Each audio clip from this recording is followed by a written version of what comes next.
Alhamdulillah. Alhamdulillahirabbil alamin. Wa bihi nasta'in ala umuri dunya wad din, wassalatu wassalamu ala asyrafil mursalin sayyidina Muhammadin wa ala alihi wa sahbihi wa man tabi'ahum bi ihsan ila yaumiddin. Subhanaka la ilma lana illa ma 'allamtana innaka antal alimul hakim wa la hawla wa la quwwata illa billahil aliyyil 'azim. Allahumma salli wa sallim wa barik wa karim ala sayyidina Muhammadin wa ala alihi wa sahbihi wa man tabi'ahum bi ihsan ila yaumiddin. Amma ba'du, nawaitu ta'allum wa ta'lim wa tadhakkur wa tadhkir wa naf'a wa iktifa wa ifada wa istifadah wal hatha 'ala at-tamassuk bi kitabillah wa sunnati rasulih wa du'a ila al-huda wa dalalata 'ala al-khair ibtigha'a wa ibtidaa wa mardatihi wa nurati karamih subhanahu wa ta'ala. Amin Allahumma amin. Kita bersyukur kepada Allah Subhanahu wa ta'ala pada malam ini kita dikumpulkan lagi oleh Allah Subhanahu wa ta'ala. Mungkin sebab kita telah pun tukar sedikit daripada atau cara kita punya majlis ta'lim bermula pada 8.30. Jadi mungkin ramai daripada ikhwan ataupun kita punya rakan-rakan yang datang sedikit lewat untuk mula 8.30. Sebab kita juga mengadakan 8.30 itu adalah untuk mengelakkan daripada jam lah, supaya keluar daripada rumah tu kadang-kadang ada pilihan boleh keluar setelah maghrib. Sebab kadang-kadang datang nak kejar maghrib, akhirnya dekat jam, jadi akhirnya fed up dan akhirnya kadang-kadang frust, akhirnya tak datang lagi. Jadi itu di antara sebab kita pun adakan majlis itu bermula daripada pukul 8.30 supaya orang pun dapat datang. Tapi kita akan mula membaca ratib itu mula pukul 8 insya-Allah. Jadi kita mulakan dengan baca ratibul haddad seperti mana biasa untuk kita memberkati kepada majlis ini. Kita juga untuk mengucapkan ahlan wa sahlan wa marhaba kepada tetamu kita yang mulia Fadilatul Habib Ubaidillah Al-Attas hafizahullah wa ta'ala bi tuli hayatih, yang dapat bersama dengan kita pada malam ini. Kita bertuah akan dapat bersama dengan beliau. Mudah-mudahan nanti insya-Allah kita akan mendapatkan faedah dan juga daripada nasihat-nasihat yang insya-Allah kita akan dapatkan daripada beliau.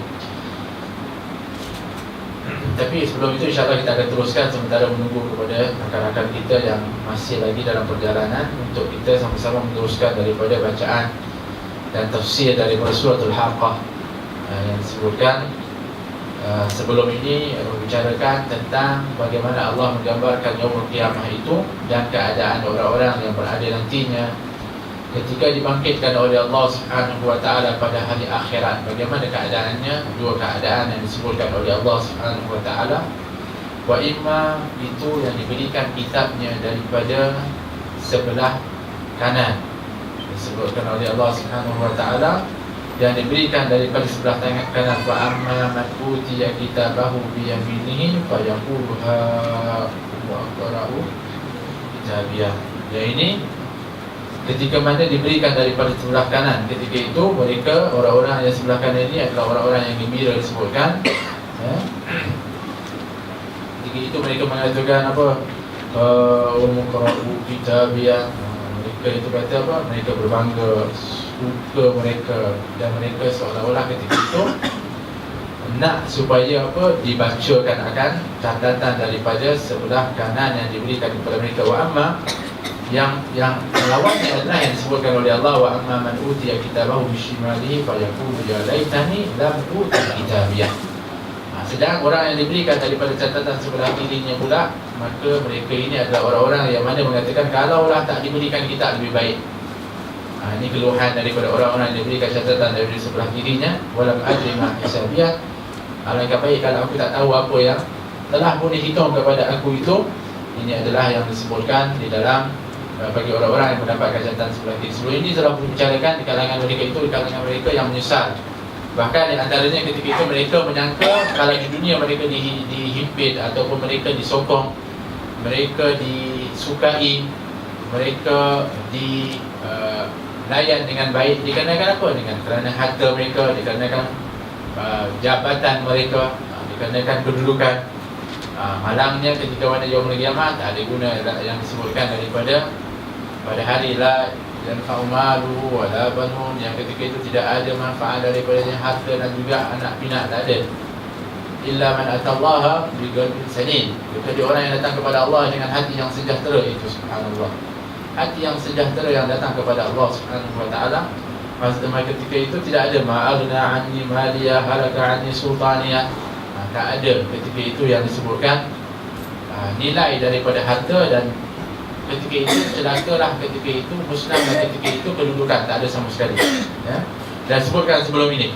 Kemudian di antara sebab apa mereka itu, antara sebab terbesar kenapa yang disebutkan mereka mencapai catatan dari sebelah kirinya, dua perkara yang disebutkan oleh Allah Subhanahu wa taala. Iaitu yang pertama sekali, innahu kana la yu'minu billahi al-'azim. Mereka tidak beriman kepada Allah yang maha mulia. Wala yahuddu 'ala ta'amil miskin. Mereka itu pula tidak memberi makan dan juga tidak menggalakkan untuk memberi makan kepada orang-orang miskin. Disebutkan oleh para mufassirin yang dimasukkan dua perkara ini adalah hubungan kepada Allah dan hubungan kepada makhluk. Nampak? Tidak taat kepada Allah, dahlah tak taat kepada Allah, kemudian tak juga baik akhlaknya kepada makhluk. Dan dua-dua yang ini adalah merupakan perkara asas yang disebutkan hablu minallah wa hablu minan nas. Dua perkara yang mesti dijaga oleh seorang insan itu adalah hubungannya dengan Allah dan hubungannya dengan makhluk. Subhanallah. Jadi Allah Subhanahu wa taala seolah-olah mengatakan apa?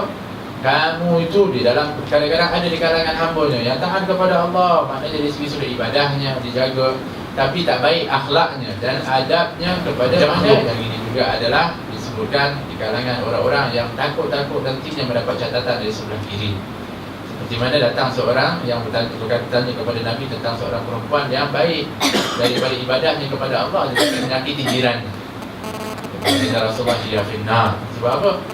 Sebab dia menyakiti kepada jiran. Jadi ini adalah di antaranya adalah menyatakan tentang dua perkara yang cukup penting, bagaimana hubungan hamba dengan Allah penciptanya, dan di antara hamba dengan hamba. Ini adalah perkara yang penting untuk dijaga. Kemudian kita masuk kepada ayat yang baru yang kita nak bincangkan pada hari ini sedikit insya-Allah, iaitu a'udzubillahi minasyaitanir rajim. Dakhalna yang ayat yang sebelum ini yang telah pun kita berhenti.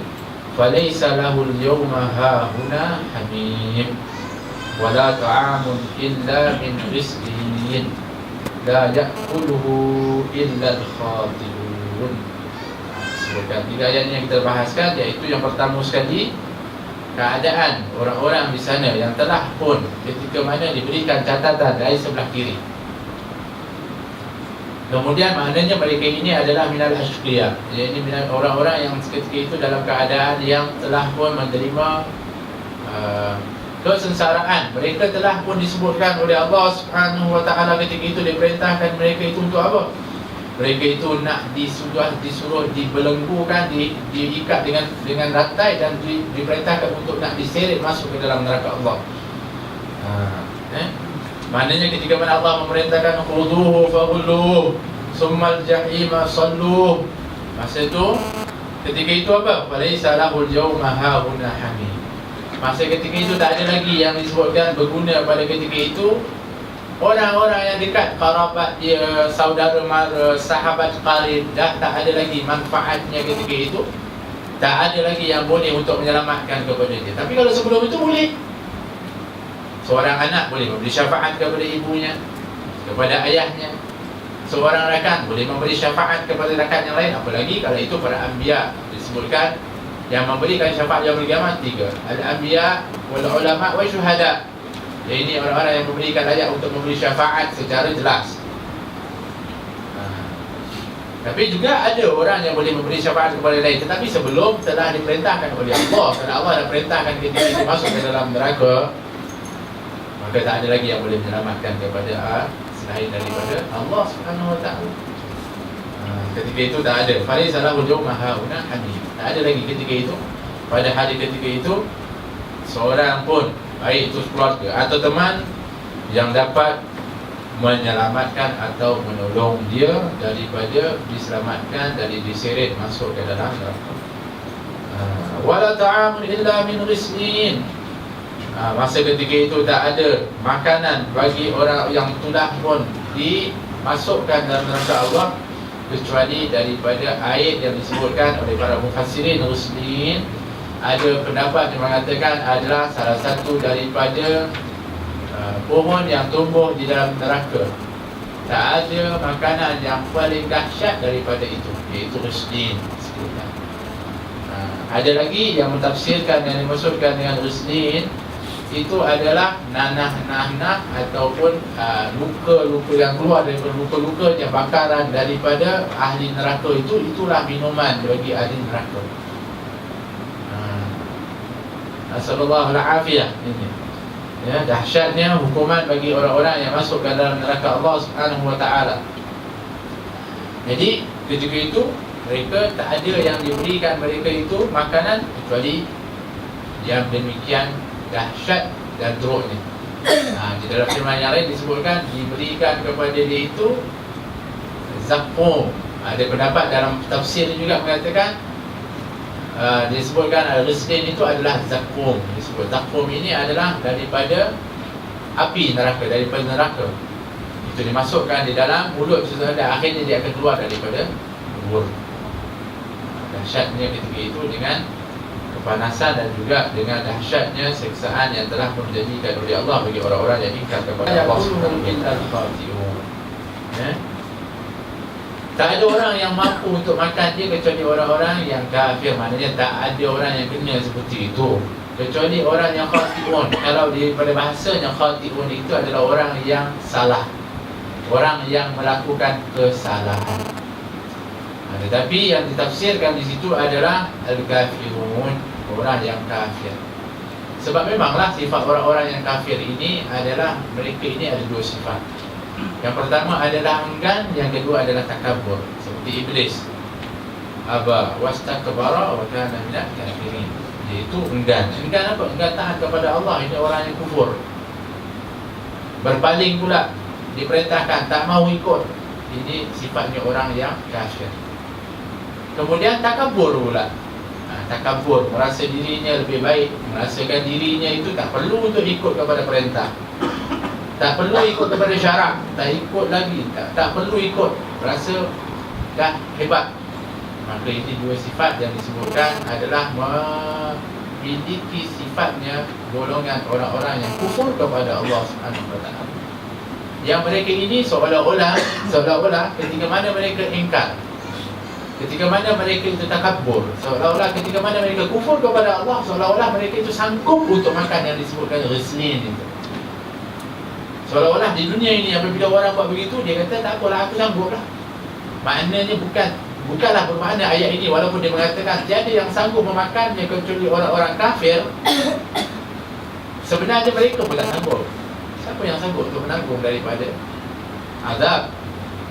Tapi maknanya seolah-olah yang dikatakan itu di dunia, mereka ini seolah-olah sanggup. Maknanya orang-orang yang kufur kepada Allah seolah-olah mereka rasa sanggup untuk menerima azab itu. Tapi apabila dia azab, tak ada orang yang sanggup. Sebab itu dalam ayat yang lain, ayat yang sebelumnya dia mengatakan, ketika mana dikatakan ya laitaha kanatil qadiyah, alangkah baiknya kalau sekiranya mati itu adalah penutup segala-galanya. Maknanya dia tak sanggup dah untuk hidup setelah dia tahu akan diseksa oleh Allah Subhanahu wa taala. Bahkan ketika diseksa tu pun permintaan utama dia adalah mati. Maknanya ketika sakit sangat dah, matilah ya Allah, dah cukuplah mati je lah. Sedangkan ketika di dunia yang paling dia tak suka adalah mati. Ya Allah, janganlah mati, aku banyak lagi ni, aku nak lagi hidup. Tapi ketika dalam keadaan itu, yang paling dia nak adalah mati. Sebab dia rasa mati itu adalah paling nikmat ketika itu. Sebab ketika mana dia azab oleh Allah. Tapi ketika hidup ni dia tak ingat dan juga tak suka kepada mati. Ini sifatnya orang-orang yang diberikan catatan daripada sebelah kiri, iaitu orang-orang daripada golongan orang-orang yang akan berduka cita, yang akan sengsara pada yaumul qiyamah. Mudah-mudahan kita dilindungi oleh Allah Subhanahu wa taala daripada azab tersebut.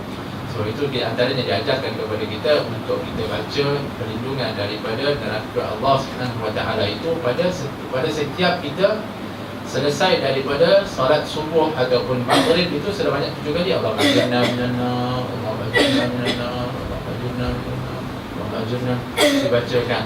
Jika dan dikatakan barang siapa yang bacakan maka dia akan dilindungi daripada neraka Allah. kita banyak kena minta lindung daripada neraka Allah Subhanahu Wa Taala. Sebab azabnya itu sangat pedih. Azabnya sangat pedih. InsyaAllah selepas ini kita akan bicarakan tentang bagaimana Allah Subhanahu Wa Taala akan menyatakan tentang kebenaran baginda Rasulullah sallallahu alaihi wasallam yang dituduh, beberapa tuduhan daripada orang-orang kufar kepada baginda Rasulullah sallallahu alaihi wasallam. Di antara tuduhannya adalah Nabi ini sebagai seorang penyair. Di antaranya disebutkan Nabi ini adalah dukun. Ada lagi yang mengatakan gila. Sebab mereka ini kalau nak cakap Nabi itu berbohong, tak boleh. Sebab apa? Sebab daripada tuduhan mereka itu lebih cenderung kepada penyair. Sebab apa? Sebab apabila Nabi SAW membacakan ayat-ayat Allah, ayat itu cukup indah sehingga mengalahkan daripada kehebatan bahasa pada zaman itu. Sehingga mereka menuduh Nabi itu adalah syair, penyair. Sedangkan Nabi kita Muhammad SAW tak pandai langsung syair. Nabi kita ini fatan, orang yang bijaksana. Tak ada orang yang lebih bijak daripada Nabi kita Muhammad SAW. Sehingga ilmu Nabi SAW itu adalah merupakan 10 dari maknanya kalau kata 10 ilmu Rasulullah, 1 daripada 10 itu baru ilmunya para Anbiya wal Mursalin. Entah punya luas ilmu dari Rasulullah, maka hebat. Tapi Nabi tak pandai syair. Bukan tak pandai, maksudnya tak pandai, tetapi dipelihara sehingga tak pernah Nabi ketika itu bersyair pun. Dan pernah Nabi cuba pun salah. Bukan salah, maknanya tak kena tu. Nak menunjukkan bahawa Nabi itu bukan penyair. Dan apa yang dibacakan oleh Nabi itu adalah kalam Allah. Itu yang dimaksudkan. Sebab tu kita kalau sebut Nabi itu ummi, itu adalah kelebihan Rasulullah, bukan kekurangan. Kita kalau kita kata buta huruf, dia tu buta huruf lah, itu penghinaan atau satu kehinaan. Tapi kalau bagi Nabi SAW, tak, itu kemuliaan. Sebab dengan sebab umminya baginda Rasulullah itulah menunjukkan kebenaran dan kehebatan. Ini yang saya maksudkan. Jadi kita kena faham, kadang-kadang tu ada nampak kurang, tapi sebenarnya dia ni satu kelebihan. Jadi lihat kepada keadaan dan situasi. Jadi lepas ini ayat yang seterusnya akan membahaskan tentang kebenaran baginda Rasulullah SAW yang dibela oleh Allah Subhanahu Wa Taala sendiri, dengan bagaimana Allah Subhanahu Wa Taala menyatakan akan kebenaran Rasulullah sallallahu alaihi wasallam.